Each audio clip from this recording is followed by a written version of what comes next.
Telangana American Telugu association ఏర్పడడానికి ముఖ్యులైనటువంటి మల్లారెడ్డి గారు, అలానే వారితో పాటు ఉన్నటువంటి విజయపాల్ రెడ్డి గారు, మోహన్ రెడ్డి గారు, వంశీధర్ రెడ్డి గారు, మిగతా ఇక్కడ వచ్చినటువంటి అందరికీ, ముఖ్యంగా నేను ఈ కార్యక్రమానికి వచ్చేదానికి కారకులైనటువంటి డాక్టర్ ద్వారకనాథ్ రెడ్డి గారు, అలానే శ్రీమతి జ్యోతిరెడ్డి గారు, మిగతా అందరికి కూడా నా హృదయపూర్వక నమస్కారాలు.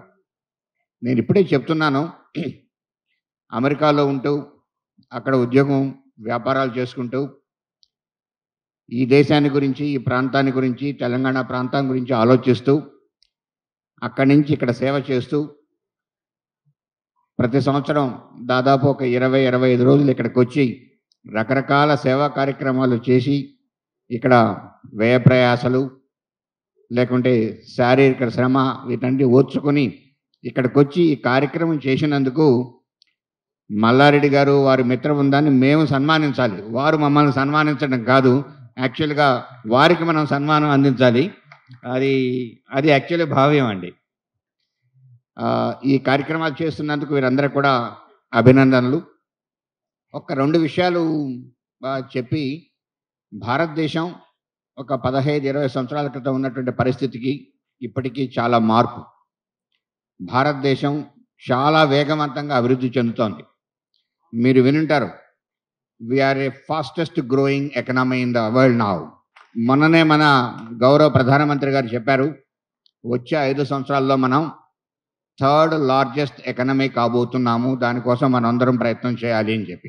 అలానే టెక్నాలజీ, ఇండస్ట్రియల్ రంగంలో చాలా వినూత్నమైనటువంటి మార్పులు వస్తున్నాయి. భారతదేశం డిఫెన్స్ రంగంలో, రక్షణ రంగంలో ఎక్కువగా దిగుమతులు చేసుకునేటువంటి ఒక దేశం. ఈరోజు దిగుమతుల నుంచి ఎగుమతులుగా మనం మొదలుపెట్టాం. పోయిన 1 సంవత్సరమే దాదాపు 16,000 కోట్ల రూపాయల రక్షణ రంగ ఉత్పత్తులను మనం ఎగుమతులు చేశాం. ఇది ఈ సంవత్సరం మరింతగా పెరిగిపోతోంది.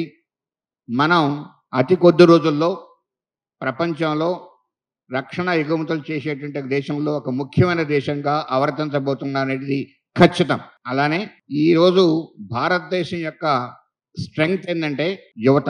ఒక స్టాటిస్టిక్స్ ప్రకారం 2028 సంవత్సరం ప్రాంతానికి ప్రపంచంలో ఉండేటువంటి స్కిల్డ్ వర్కర్స్ మొత్తంలో కూడా భారతదేశం యువత యొక్క శాతం 40%గా ఉండబోతోంది అని ఒక సర్వే. 40%. ఆ రకంగా మనం భారతదేశంలో మనం జరిగేటువంటి ఈ ఎవల్యూషన్ చూస్తున్నాం. 2016లో భారతదేశంలో 458 స్టార్టప్స్ ఉన్నాయి. ఈరోజు 1,00,000 చిల్లర స్టార్టప్స్ భారతదేశంలో వచ్చాయి. 1,00,000 చిల్లర. ఇది మొత్తం కూడా యువత. దీంట్లో ముఖ్యంగా హైదరాబాద్ ఈ ప్రాంతం ఏరోస్పేస్ అండ్ డిఫెన్స్ రంగంలో చాలా వేగవంతంగా ముందుకెళ్తోంది. భారతదేశంలో ఏరోస్పేస్ అండ్ డిఫెన్స్లో హైదరాబాద్ ప్రాంతం చాలా ముఖ్యమైనటువంటి భూమిక. చాలా ఇండస్ట్రీస్ వచ్చాయి.